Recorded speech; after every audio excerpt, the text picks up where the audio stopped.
Hey guys, welcome to our Italian Alpine kitchen. What are we going to be making today? Well, seeing as we're in the middle of summer, one of my favorite things about summer is the anguria, the watermelon. And I heard a rumor last summer that you could make from the throwaway rind a kind of pickle. So I researched it a little bit and I didn't actually have time to make it last year. So this is our first watermelon and I thought, let's try it.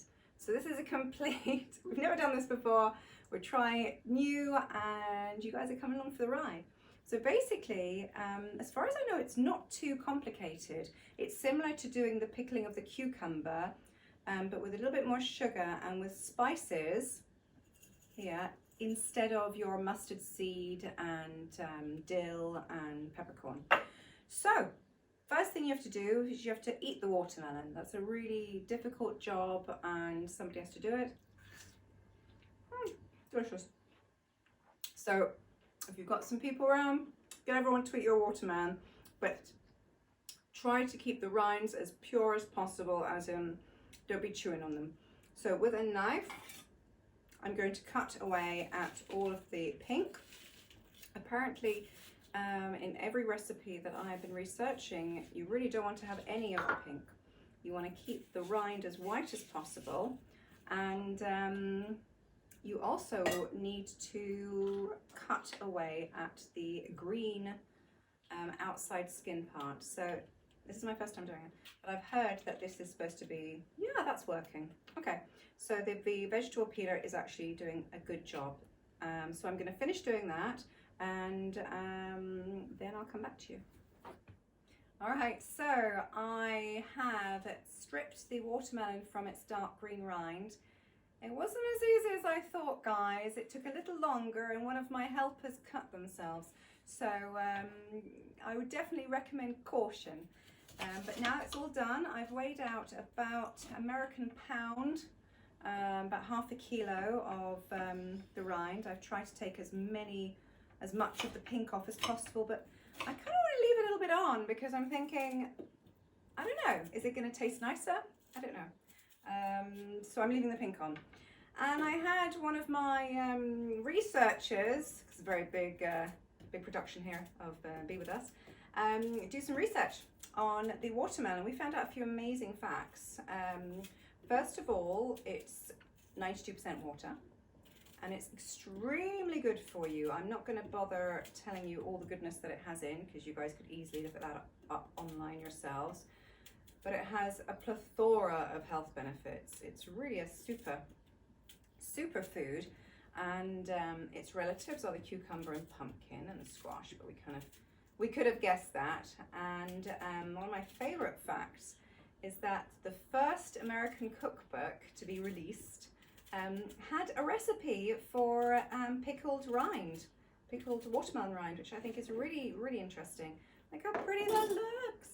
It looks like the Italian flag. Isn't that nice?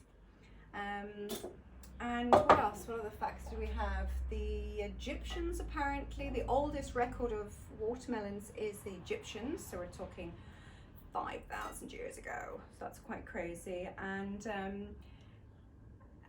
the record size watermelon was 175 kilos. That's pretty crazy. That's a family, like a little mini family. That's us nearly. That's crazy. And what else? I've got them all written down here. It's the only vegetable or fruit that can be categorized as both. So that's interesting. I thought maybe tomato and cucumber could have been there as well, but apparently not. And there's over 1,200 types. So it's pretty cool. It's a pretty cool guy. So what we're going to do now is we're going to start making our brine. And it isn't actually very difficult at all.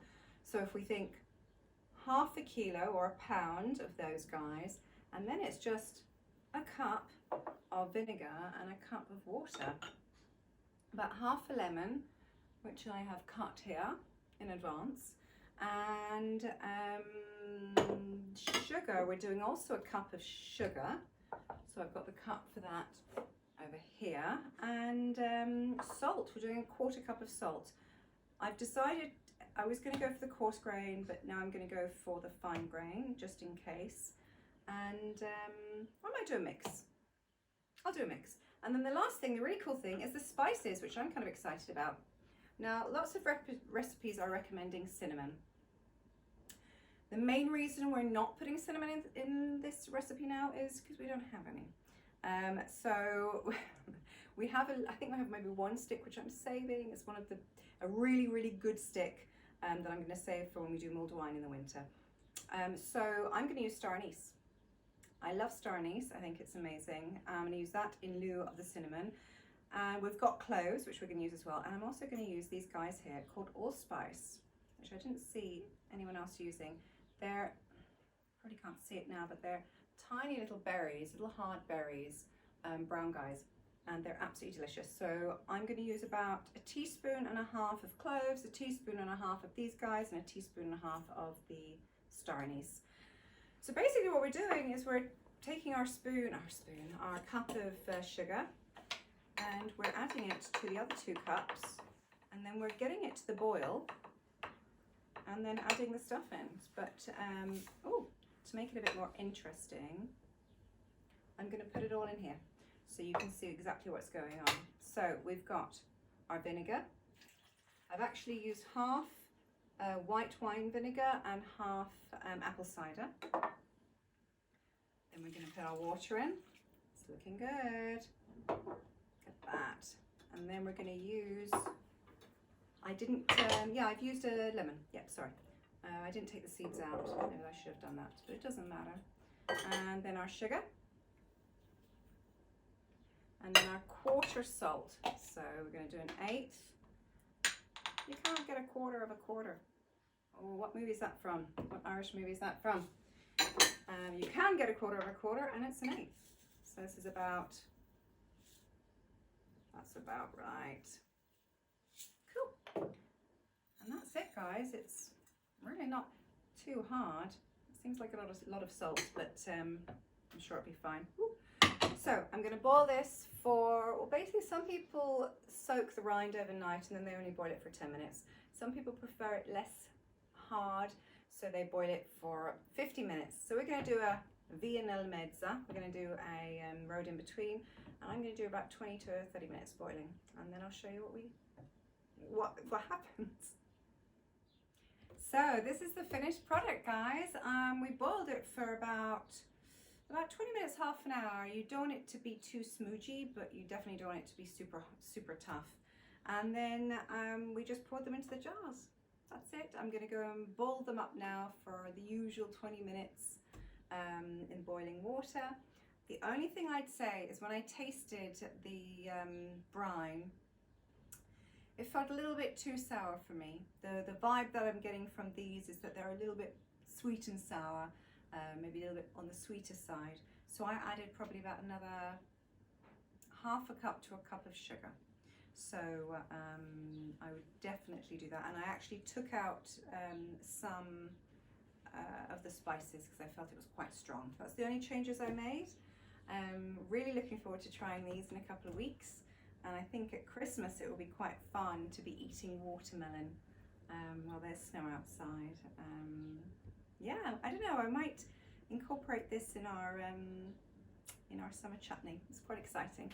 Anyway, I hope you guys get to do this, enjoy doing it, and if you do anything a little bit different, or you know a certain twist and variation on the recipe, please leave it in the comments and have fun.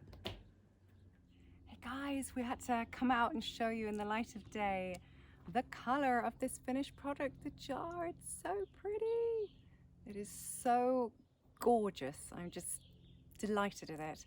And this is going to go in storage, and Christmas time we're going to be eating watermelon. Not too many people can say that. I'm just so excited to be trying a recipe that was in, it really was 200 odd years ago, that came out in America. It might even be even older than that. I'm really excited, and we shall report back.